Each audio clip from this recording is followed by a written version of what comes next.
giant aircraft stands on the tarmac at Marseille in France.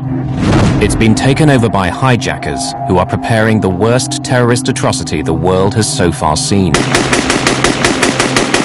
The men are heavily armed and carrying powerful explosives. The French Prime Minister faces a terrible dilemma. Storm the plane, lose 173 passengers and crew. But let it take off, and there'll be an even bigger price to pay. This will become a blueprint for defeating a terrorist hijacking. With eyewitness testimony and video recordings, this is the inside story of the hijacking the world forgot.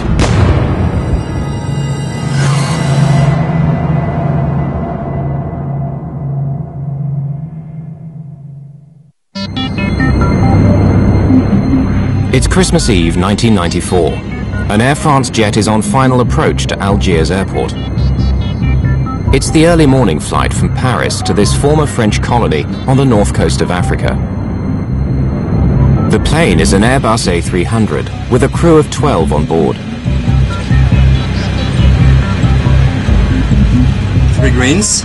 This is no ordinary landing. Algeria is in a state of civil war.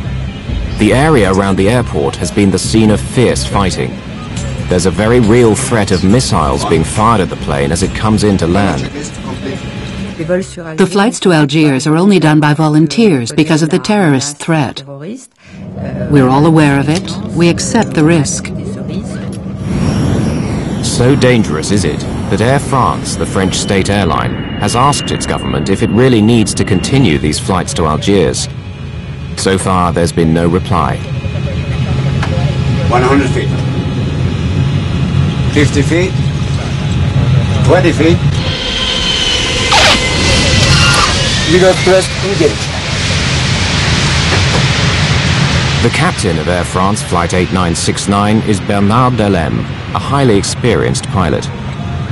This is his first ever television interview. The events are still so threatening to him that he'll only appear in silhouette. There were some security measures, like on any other flight, and a few extra ones since we were in Algiers. But at my level, I had no qualms about flying there. Even now, 10 years later, I can still say that I like doing in Algiers.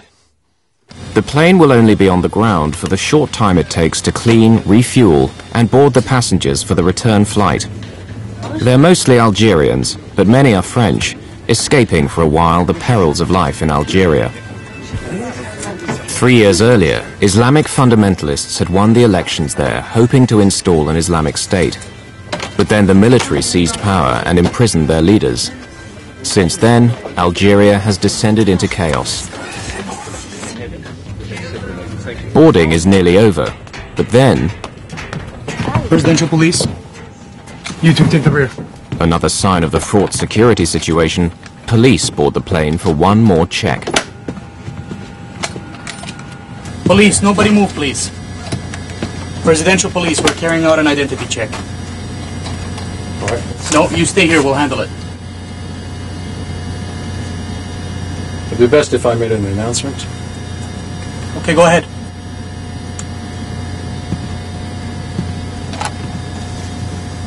Ladies and gentlemen, good day. This is your captain speaking.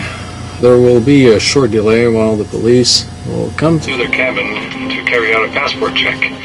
Please remain seated. We apologize for the inconvenience. We should be on our way shortly. Passport. Passport. When they came towards us, they were armed. And that's really unusual. Passports, please.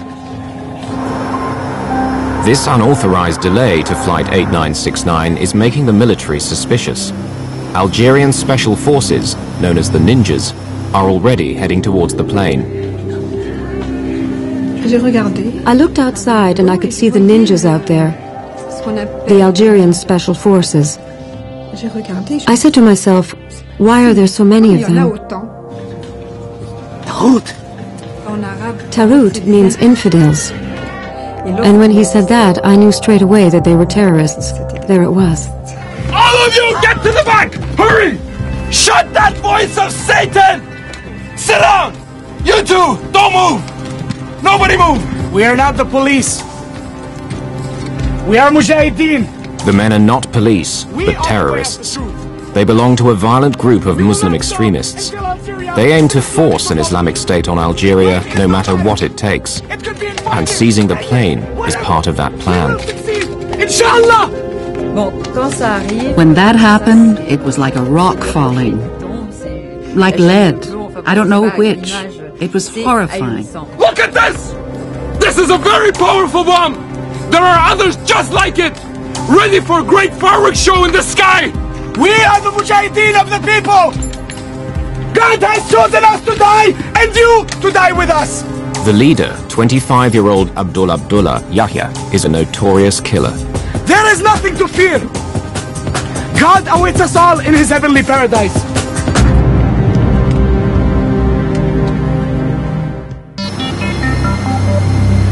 Outside, news spreads quickly, and reporters arrive at the scene. In Paris, the French Prime Minister is urgently recalled from his Christmas holiday. It's an international crisis.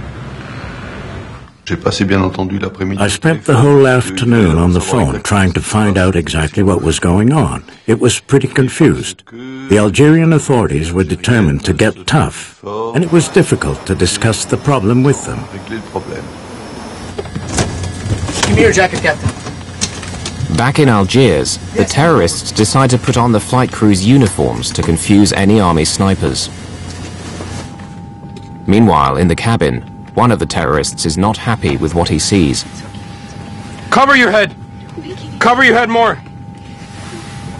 You too! Their Islamic customs were not being respected. Men and women sharing the same toilets, sitting next to each other, and above all, women with their heads uncovered. Unacceptable! Move towards the back! That was intolerable for Lotfi, and it threw him into a rage. What do you mean? Now, 2 hours into the hijacking, the terrorists want to talk to the Algerian military.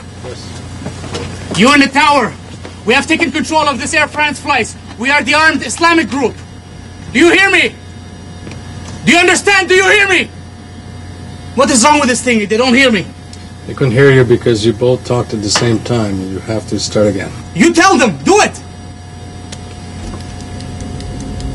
Air France 8969.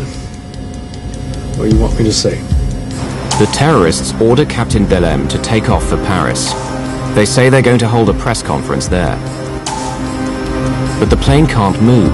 The passenger boarding stairs are still attached, and the Algerian authorities have parked vehicles to block the runways. Air France 8969. The passenger boarding stairs are still in place. Please remove them immediately. They meet with a blank refusal. Things are starting to go wrong for the hijackers. The Algerian strategy is not to give way on a single point, but it's a dangerous policy, as they are soon to find out. We are going to blow up the wall! We are going to blow up the plane and everyone in it! Do you hear me? Do you hear me? Armed terrorists have hijacked an Air France jet at Algiers airport. They want to leave for Paris, but the government won't let them. It's a stalemate, for the moment. I'll say it one more time. Please remove the boarding stairs so that we can leave for Paris. You think we are joking? We will show you how we are joking. We are soldiers of God. We are ready to die. We will show them. The terrorists are about to send a message to the Algerian government. During the passport check, they've identified among the passengers an officer of the Algerian police. Then 2 rows behind me, there was a policeman. Can you come with us, please? We need your help. He asked the policeman to follow him.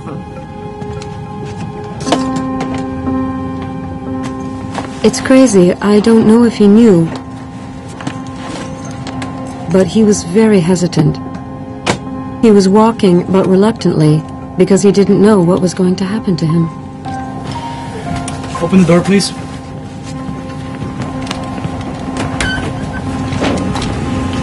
So please take our message to the government.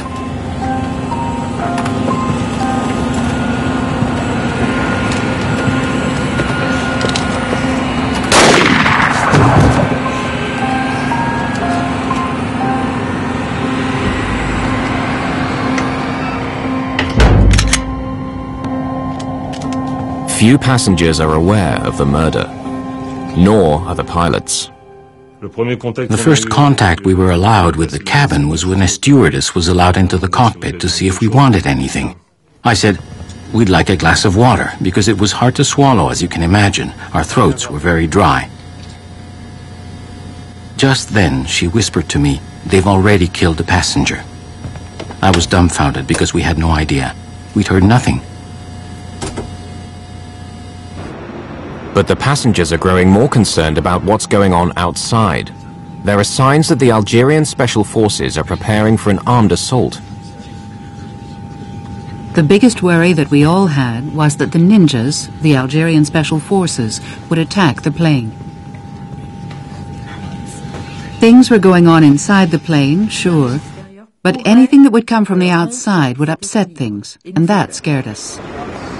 As French Interior Minister at the time, Charles Pasqua knows exactly how the ninjas operate. They were trained by us. We were taking a considerable risk by letting this plane stay in Algiers, because we knew that although the Algerian forces were perfectly capable of ending the siege, it would have ended in a bloodbath. The Algerian military maintain their hard line, so the terrorists are about to raise the stakes again. Another passenger must die. When they came for the second passenger, we knew things were going wrong. This passenger, he was different. He was Vietnamese, a diplomat.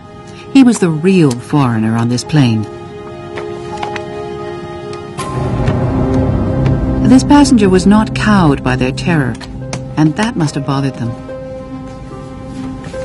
The Vietnamese diplomat believes that as an outsider, he's being released.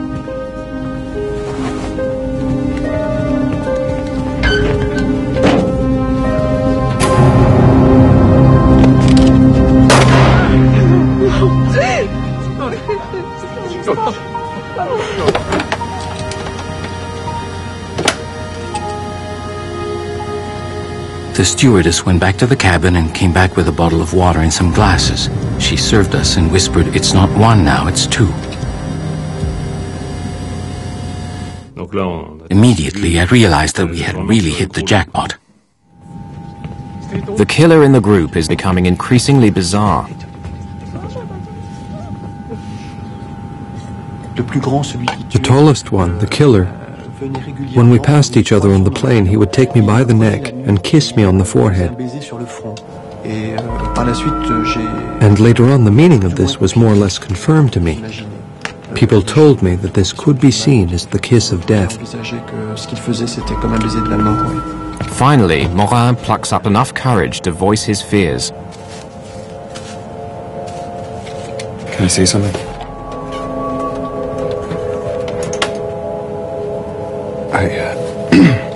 I want to ask you a favor.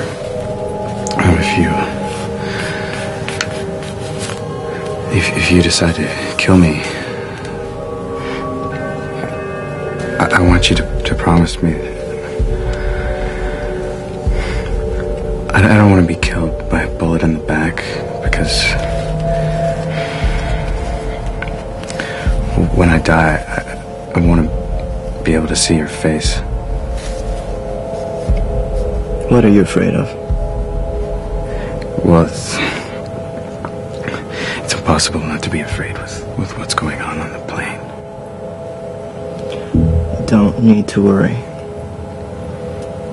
Because if I kill you, you will be a martyr. You will go straight to paradise.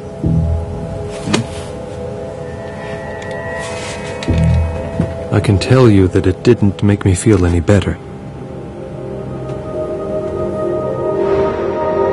In Algiers, it's stalemate. Neither side is giving way. In Paris, the French leaders are frustrated. They believe their own special forces could bring the hijacking to a safe end. But the Algerians refuse to let foreign troops in to sort out an Algerian problem. I asked the Algerian authorities extremely forcefully and urgently to let the plane take off, because I considered that it was a French plane belonging to Air France, which, although it had on board a majority of Algerians, had dozens of French there too. So it was for us to solve the problem.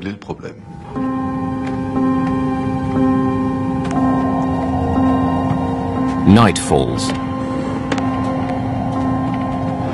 Air France Flight 8969 is pinned down by spotlights. The passengers have now been held hostage for 7 hours. Initial panic has given way to a tense calm. Few realize that 2 passengers have been murdered. The crew is working hard to defuse the situation. All these buttons, like here, for instance, it's the APU, Auxiliary Power Unit. The role of a crew in these conditions is to keep things calm, to earn trust, to keep things going, which is very important. At the start of a hostage-taking, it's always violent. You have to buy time, to calm people, to show what you're like, to find out who they are, and so on. And then try to gain their trust.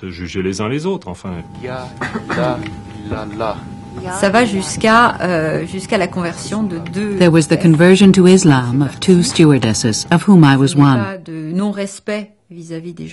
It was a request from the terrorists. I don't have any disrespect for believers, but if it could help calm the terrorists down, then I didn't have any problem faking a conversion. Ça ne me posait pas de problème moral. We are going to blow up the world! We are going to blow up the plane and everyone in it! Do you hear me? Do you hear me? Negotiations secure the release of 63 women and children, but still the Algerians won't let the plane go. Around 2 a.m., the captain tours the cabin for the first time. He finds 2 of the hijackers asleep on the floor.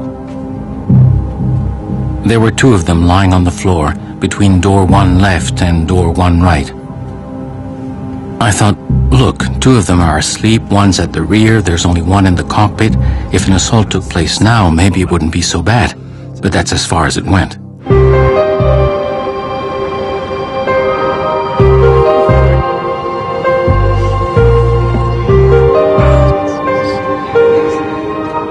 It's Christmas morning. During the night, as the passengers have been struggling to sleep, things have been happening. The French government has decided to send its special forces to the island of Majorca, as close to Algeria as possible without being accused of interfering. Colonel Denis Favier was then a major in charge of the French counter-terrorist unit, the GIGN.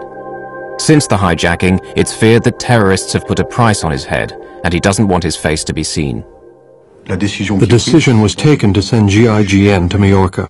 An Air France aircraft was put at our disposal, identical in every respect to the hijacked aircraft, as well as an experienced crew who knew the technical side, all the details of the plane. En route to Majorca, Major Favier's men have familiarized themselves with every detail of the A300 Airbus, in the expectation that they will get the chance to attack the plane. The Algerian government has another trick up its sleeve. They've managed to identify the terrorist leader, Yahya, and bring his mother to the microphone to try to weaken her son's resolve. Ma! Ma! I love you, but I love God more! The Algerian government's tactic misfires. It sends Yahya into a boiling rage. They went and got my mother. Can you imagine that? My mother! They went and dragged my mother over here! How many French are back there? 1 man and woman. Go get the man. What do they think they're playing at? What do they think they're doing?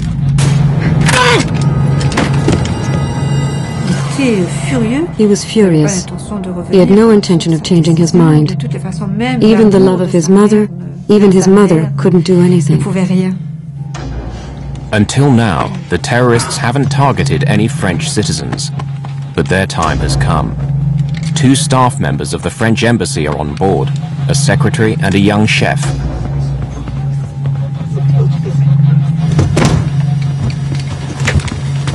Okay, now we will teach you how to play games with us. Are you listening to me? You tell them that if they don't let the plane take off, we will kill every single passenger one by one. Tell them. My name is Yannick Beunier. I work at the embassy. They're threatening to kill us. If you do nothing, they'll start the executions. You've got to do something, and quickly. Quick as you can. We care nothing for you. We are soldiers of God. We'll kill him and we'll throw him outside the door. You can come and pick him up. Get me a magazine. He was terrified, Yannick. He was looking at me, but he was terrified. Was he pleading with me to help him? Was he? You two, we better off going back to your places. Go!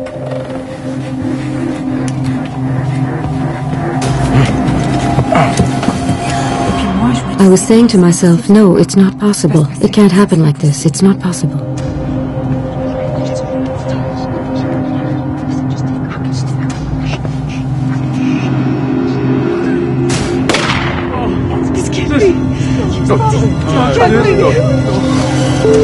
The door-open warning light confirms that the terrorists have carried out their threat. Air France 8969. You happy now? See what you get when you play tough. On a assisté à distance. We witnessed at a distance the execution of this man.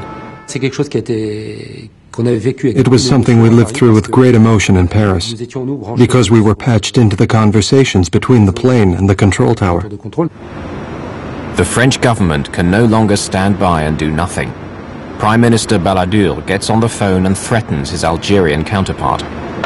I told him that I would hold the Algerian government responsible for what happened and make it known to international opinion. Balladur's threat works. The Algerian president caves in. Finally, after 39 hours of terror, Flight 8969 can leave for France. Just then, there it was. We could leave. In the plane, there was a joy you could not imagine. And really, this impression that that was it. We'd succeeded. We had all succeeded and we were going to be saved. We were leaving Algiers. But there's a problem. All the time they've been on the ground, the captain has kept the auxiliary power unit running. It's a small jet engine in the tail of the plane which keeps the power supply going. It uses around 4 tons of fuel a day. Now there isn't enough to reach Paris. Only Marseille on the southern coast of France. Navigation lights. On. Air conditioning packs. Flight 8969 prepares to take off. The crew are relieved to be going home. Both they and the passengers believe that whatever the future holds, it can't be as bad as what they're leaving behind. They don't realize the horror that awaits them.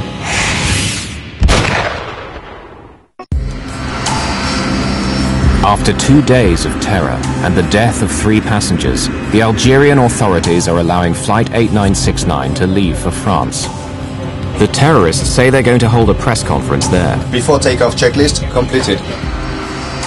But before he takes off, Captain Delem is seeking an assurance from the terrorist leader. What is it? You want to get to Paris to talk to the journalists. I'll take you there. But I want to know if you're going to blow up the plane between Algiers and Marseille. Why do you ask if I'm going to blow up the plane? Because the responsibility for these passengers is on my shoulders. No, there's nothing to worry about for you or the passengers. We fly to Marseille, like you said, refuel the tanks, and then we go to Paris. I give you my word. All right. Me, I believed them when they told me that the plane would not be blown up between Algiers and Marseille. I don't know if they would have given me the same answer between Marseille and Paris. When someone's got explosives, they're not for making a birthday cake.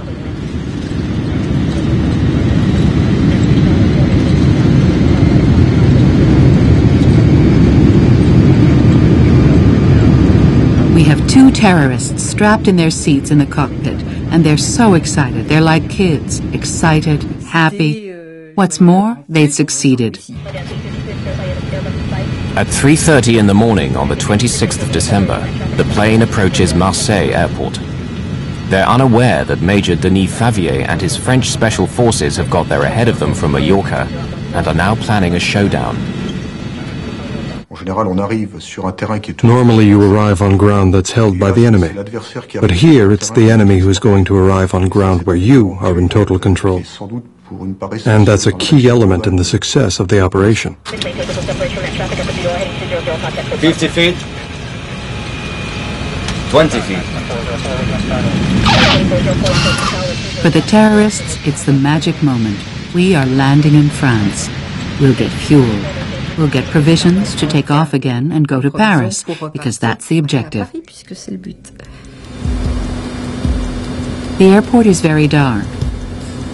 There are the lights of the plane and the little car, the Follow Me car, which we follow, and we do not go to the terminal. The plane is being deliberately led away to a remote corner of the airfield. Tension is very high because the French government has received some alarming news. While the plane was flying towards France, we received other information, according to which the terrorists planned to use the plane to carry out an attack on Paris.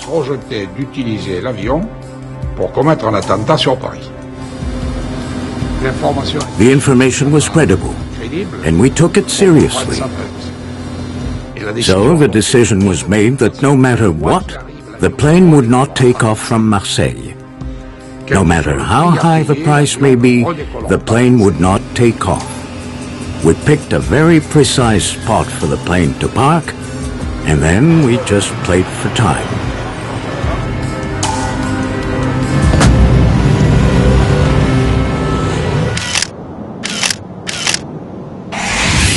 The French tactics will now be dictated by Major Favier.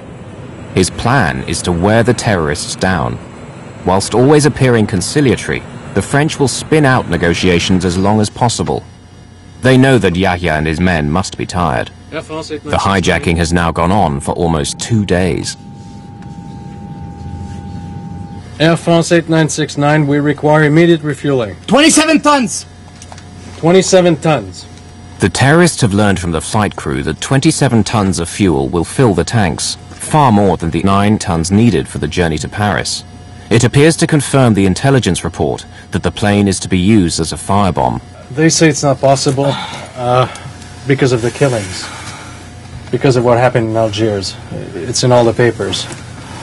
The workers who do the refueling are afraid. They won't come near the plane.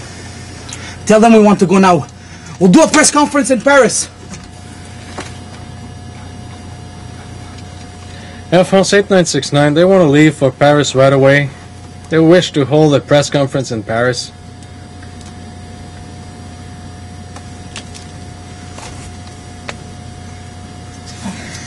They say, why go to Paris while all the international press has come here to Marseille? They're all here. Why do a press conference in Paris? There's no point. We can do it here on the plane. Major Favier has baited the hook. Will Yahya bite? Tell them we want CNN. Tell them we want CNN. Air France 8969, they want to speak to CNN. The terrorists agree to a press conference aboard the plane, little realizing that it's all part of a clever plan. Tactically, this press conference was important because it enabled us to get some of the passengers moved to the rear of the plane. The negotiators asked that the front of the plane be cleared for the press conference. The real reason is to create a clear area for the French special forces when they storm the plane. Because what the terrorists don't realize is that the plane's doors can be opened from the outside. Are they coming? No, not yet. By now, the plane has been sitting on Marseille's taxiway for 12 hours. The French special forces know how many terrorists there are and where they are. It's believed the French special forces planted microphones on the fuselage of the plane. Now they're waiting for the sun to go down to take advantage of the dark. On the plane, they know nothing of this. They're still waiting for the press to arrive. Tower 8969. Everything's ready here. You can send the press now.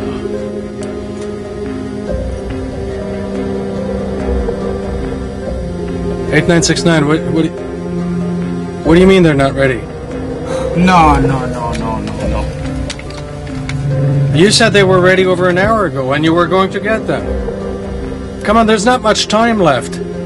There must be hundreds of journalists there. This will be the biggest scoop of their careers. They're up to something. We can't stay here. I assure you, it's... Captain, move the plane over there.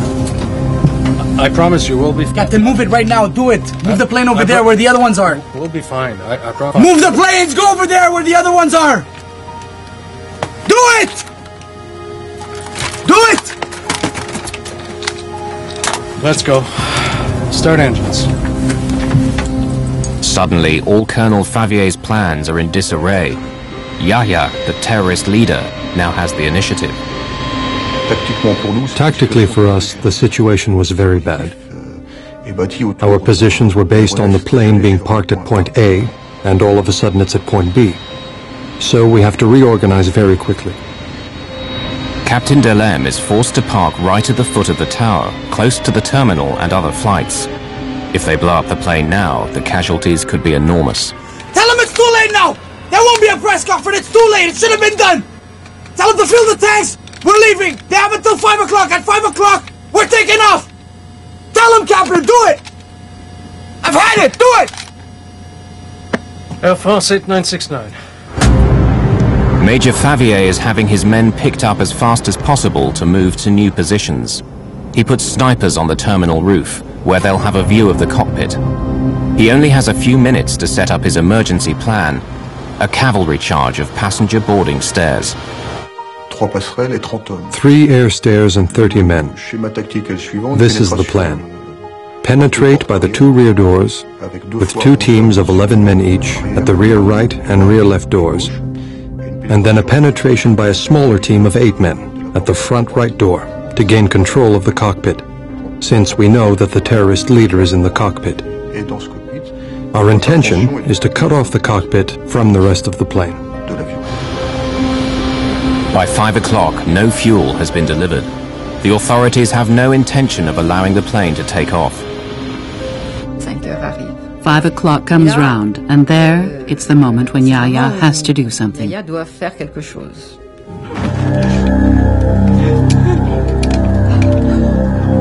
Yahya enters the cabin to choose his 4th victim, but he seems reluctant.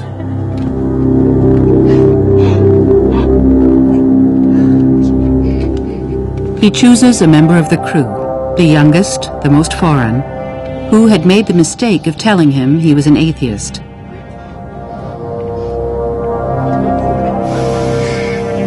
I don't want to do this, but I got no choice.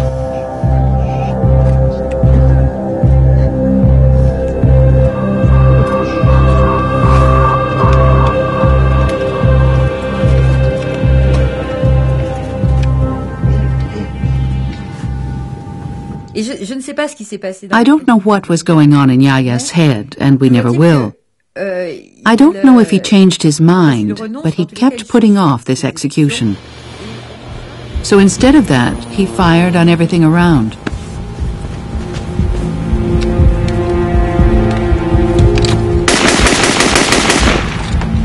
The hijackers know they are in the endgame.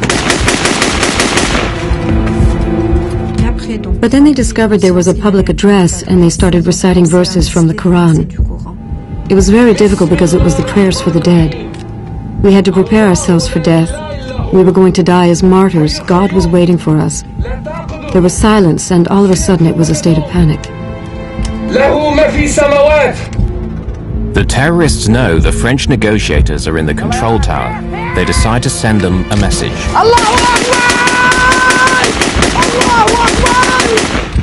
One of the terrorists opened the side window of the cockpit and hosed down the control tower. The glass shattered all around us. We were literally machine-gunned.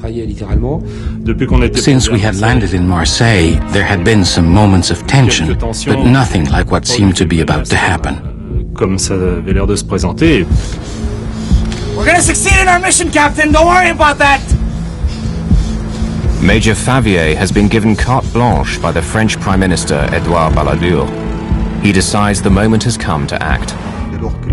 When the terrorists started firing with an automatic weapon on the tower, there was danger inside the plane, so we now had justification for an armed attack. That attack was carried out from the air stairs, which are mobile vehicles.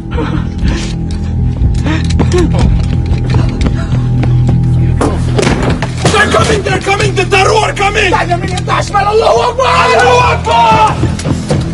At that moment, everybody understood, them and us, that it was the beginning of the assault. The cavalry charge is underway. This is actual footage of the attack. There are 8 of us on the front right air stair. The first air stair gets to the aircraft. There's a small problem with the height, as it was a little bit higher than the door. The door hits the top of the air stair, a slight step back, the door opens, the air stair touches the plane, and the group goes in. Then it's the apocalypse. Get down! Get down! And then the group that has gone in comes under a deluge of fire from the terrorists who shoot at everyone who enters, an extremely murderous fire. There's not a moment's doubt about the nature of this gunfire. They are shooting to kill. At the rear of the plane, the other 2 squads of Favier's men enter. So I hear, hands on your head, don't move, hide, get down as low as you can. I just wished to escape. The situation we were in was extremely violent, so I pulled the overcoat I had over my head so I wouldn't see the tracer bullets whizzing past, nor what was going on around. Hundreds of bullets are whistling through the cabin. Grenades are exploding. There's smoke and confusion everywhere. I was in a rather bad spot, so I tried to make myself as small as possible. You stop breathing, and you imagine that you're hard enough to stop the bullets. The snipers on the terminal roof can see the terrorists in the cockpit, but frustratingly can't get a clear shot. The co-pilot is blocking their view. But that problem is about to be solved.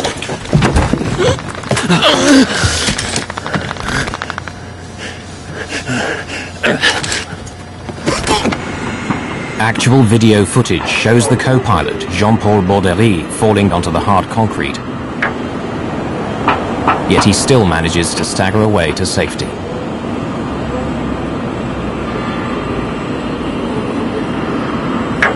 It gives the snipers the chance they've been waiting for.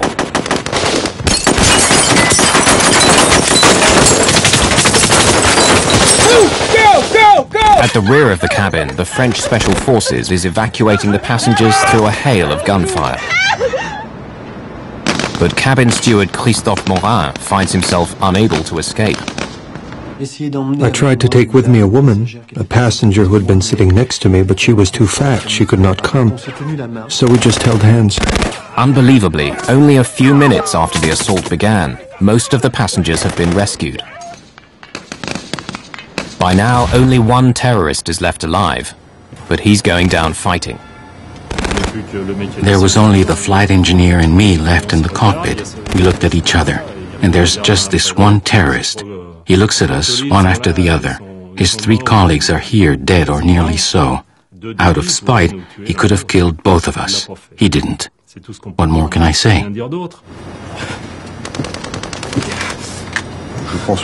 I think that after 54 hours, there is mutual recognition and respect, quote-unquote, between the terrorists and the hostages. Yes, bonds were created in this drama. And I think these bonds were activated, and that they perhaps contributed to saving the lives of some members of the crew. The French news footage captures amazing scenes of the battle. The GIGN man is blasted out of the plane by gunshots.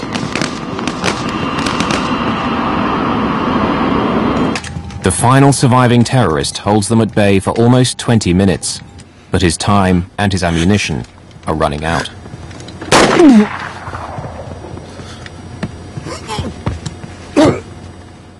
The flight engineer and I looked at each other. We knew exactly the situation we were in. As long as there were gunshots, we knew we could die. But once it stopped, or when we thought it had stopped, then we said, all right, it's over. But it's not over yet for the captain and his flight engineer. The GIGN are not sure who were the terrorists and how many are still alive. Everyone is suspect.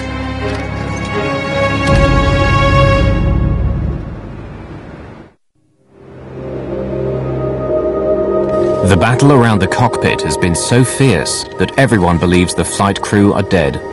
The French special forces suspect that any survivors may be terrorists in disguise. The flight engineer is hustled off the plane and handcuffed. Get up! Hands on your head! I'm the captain of the plane. I will get out.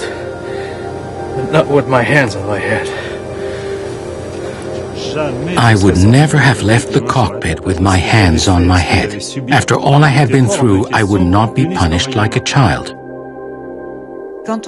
When we saw Bernard and Alain come out, we couldn't believe it. Alain was handcuffed and his shirt was covered in blood. He said, I'm deaf, I'm deaf. But we said, yes, but you're alive. We told them, he's our flight engineer, let him go. It was incredible.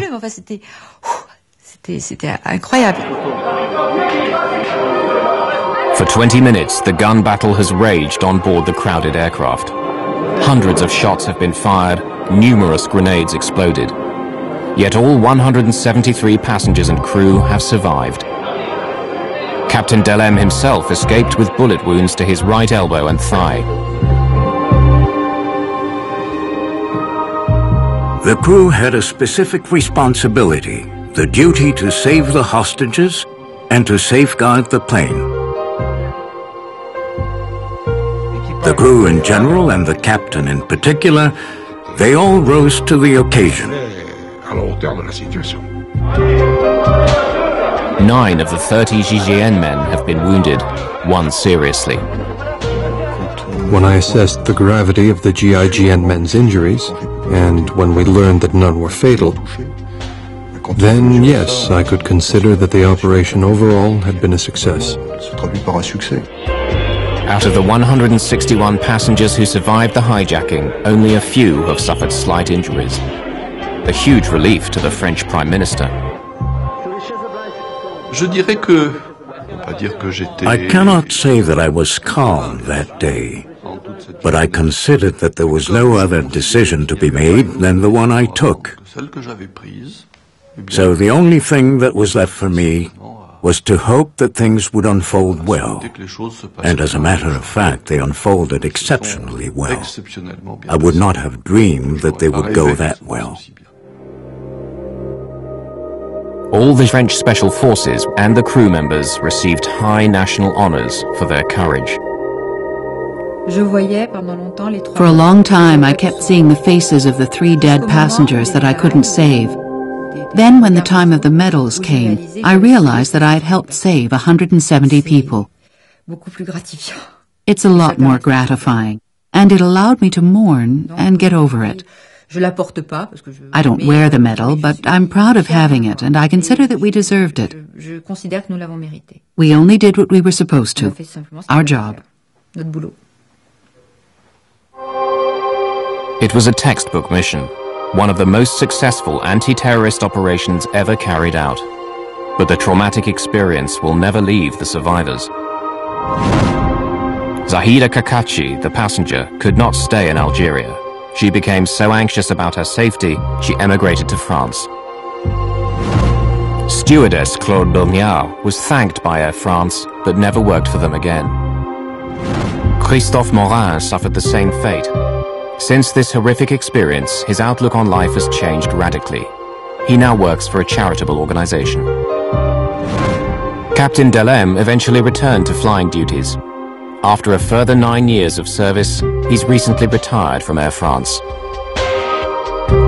Later, a former leader of the Algerian terrorist groups, Omar Chiki, confirmed that the plan had been to blow up the plane over the Eiffel Tower, the symbol of the French nation. Hundreds might have been killed when the plane crashed down onto the crowded streets of Paris. They never tried again, and the world would forget this hijacking. Until 7 years later.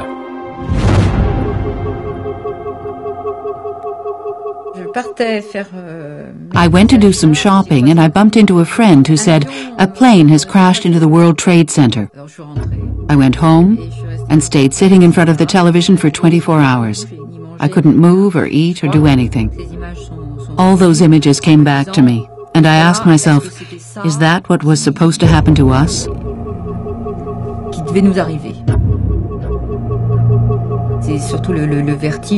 Above all, I kept thinking, we had apprentice terrorists, boys who didn't understand very well what they were doing. But voila, they taught everyone a lesson.